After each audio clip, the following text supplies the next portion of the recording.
America, as told through the lens of the sessions of Congress. The Third U.S. Congress met March 4, 1793 to March 4, 1795, during the fifth and sixth years of the Washington administration. The Senate had a pro-administration majority, and the House had an anti-administration majority, the first in history.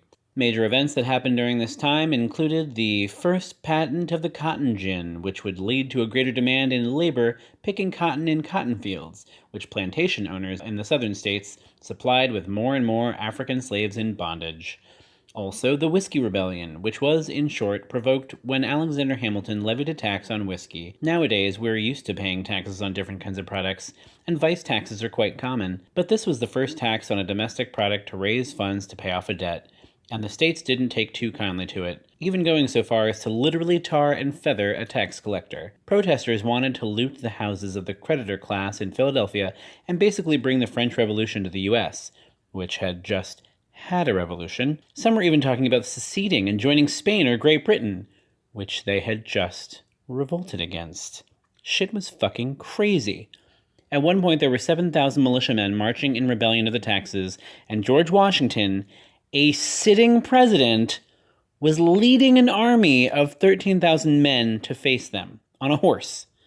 Ultimately, just the presence of the federal military there, which was made up of mostly drafted citizens, was enough to dissolve the insurrection, and really, there were more arrests than casualties. The takeaway for the rebels should have been, if you don't like the policies that your government, which you elected, puts into place, don't revolt, just vote them out next time.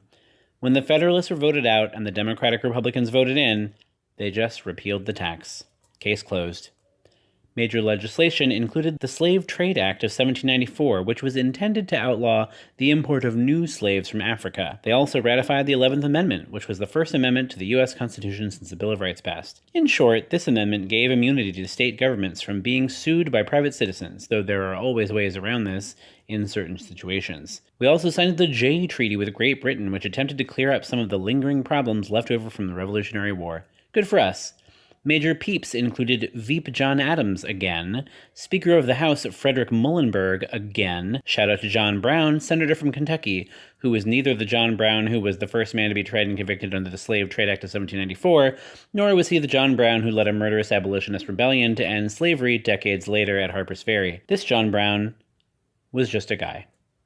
We also said hello to Founding Father James Madison, the representative from Virginia's 15th District, who would later become Secretary of State under Jefferson, and fourth President of the United States in 1809. We bid a fond farewell to James Monroe, who resigned to become Minister to France in the Washington administration. We also said goodbye to Connecticut Senator Roger Sherman, who died of typhoid fever, becoming the only person in U.S. history to have his personal signature on the Declaration of Independence, the U.S. Constitution, the Articles of Association, and the Articles of Confederation. He ended up starting a political dynasty of sons, grandsons, nieces, and nephews who served in Connecticut Assemblies General, state Supreme Courts, or representing the state in the U.S. Congress. Sherman's great-great-great-grandson was Archibald Cox, special prosecutor in the Watergate hearing, so basically the Robert Mueller of his day. Goofy names included Silas Talbot, Ezekiel Gilbert, Theodorus Bailey, Peter Van Gasback, Peleg Wadsworth, Lemuel Benton, Zephaniah Swift, Frederick Frelinghuysen.